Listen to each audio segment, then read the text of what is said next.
Полека, брат, полека ти. Може само да видиш ако сакаш да сликаш. Да, само да гледам се.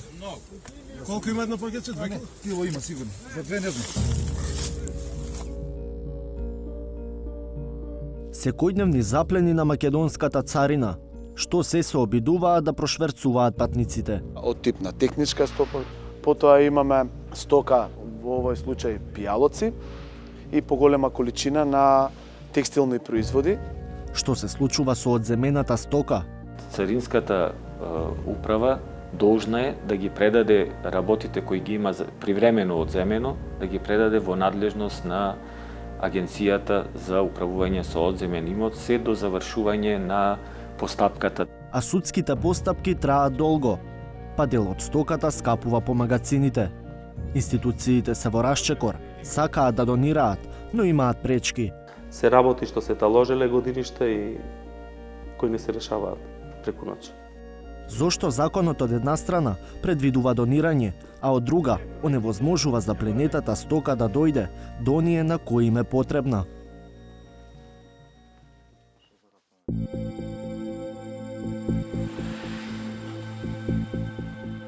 Стотици пати дневно се крева рампата на граничниот премин Табановце. Цариниците се спремни за контрола. Ако затреба, и помошта е на готовс. По пасошката контрола редот за утврдување на она што сакате да го внесете или изнесете преку граница го преземаат вработените на македонската царина. Проверката може да биде по случаен избор, доколку сте сомнителни на секторот за ризик или по претходна дојава. Многумина патници знаат да паднат на овој тест, да добијат прекршочна или кривична пријава, а вишокот непријавена стока или обидот за шверц да биде запленет од македонската царина. Пасоше му, брате.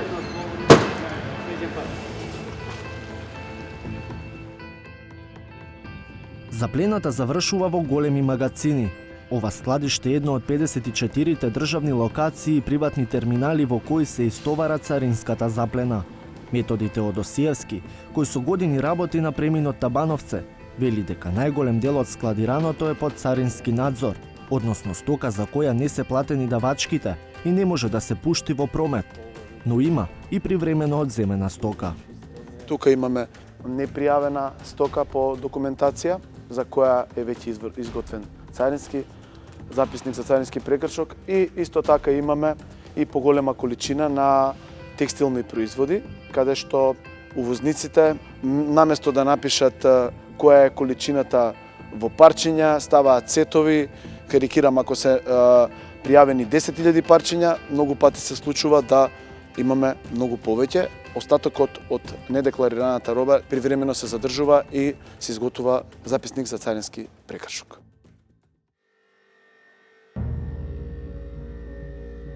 Но освен намерни и ненамерни грешки, цариниците сведочат и на бројни несекојдневни обиди на патниците да избегнат проверка.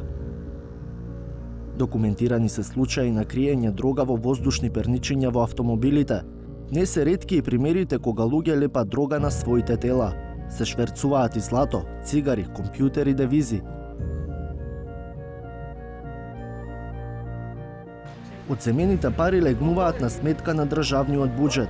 Златото завршува во трезор во Народна банка, другата и муницијата одат на уништување во МВР, а облеката, белата техника и превозните средства во Агенцијата за управување со одземен имот.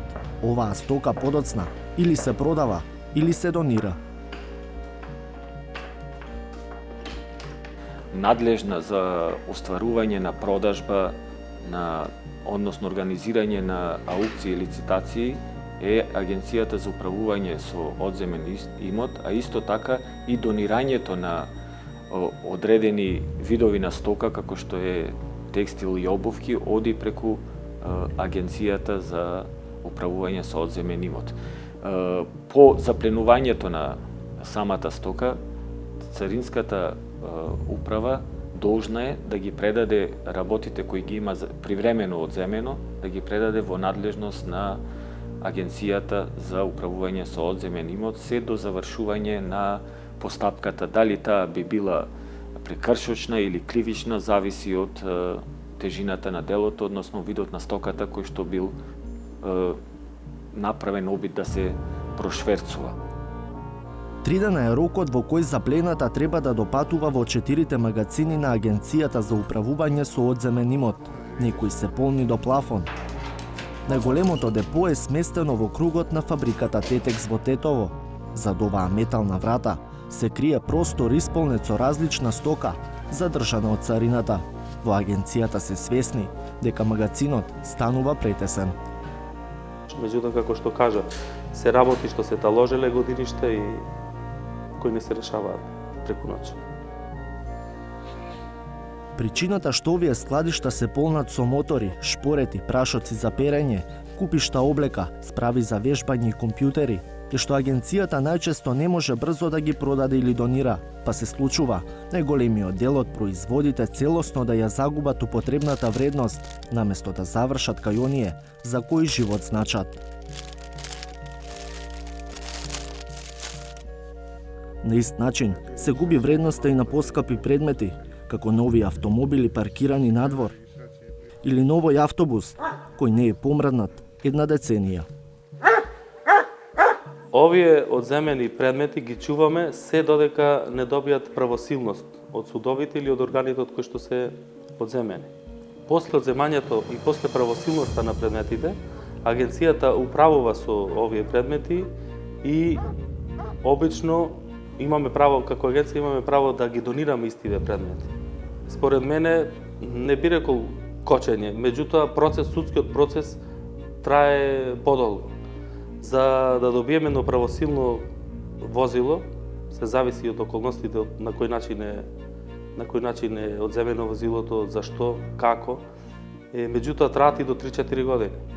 По моето назначување од август месец до сега имаме некаде доделено над 120 возила на државни институции. Има ли начин подобро да се искористи запленетата стока? Директорот на агенцијата мисли дека може, но дека е потребен широк ангажман. Тој лично мора прво да открие што се има во магазинот, бидејќи во моментов располага само со делумен попис. Во мисијата што повеќе од овие производи да завршат за општо добро, многу што може да направи и царината. Новото раководство на институцијата бара и начин како да ги скрати процедурите за ослободување на дел од стоката, која е под царински надзор. Фокусот е на производите кои веќе никој не ги бара, или пак и нема кој да ги бара. И тука ние преземаме еден вид на акција со која би ги регулирале во нормално соработка со царинските застапници и со правните лица, доколку тие постојат, да се направи некое пуштање на стоката, ајде да речеме, во слободен промет, односно потоа царинската управа преку патот кој што е со закон пропишан, и со одлука на влада да биде донирана опремата во одредени дали социјални семејства или како ќе одлучи владата на Република Македонија. Последните статистики велат дека 22% од населението во Македонија живее под прагот на сиромаштијата. Стоката што скапува во државните складишта нема да им ја реши екзистенцијата, но секако ќе помогне да поминат низ некои рампи кои им ги поставила судбината.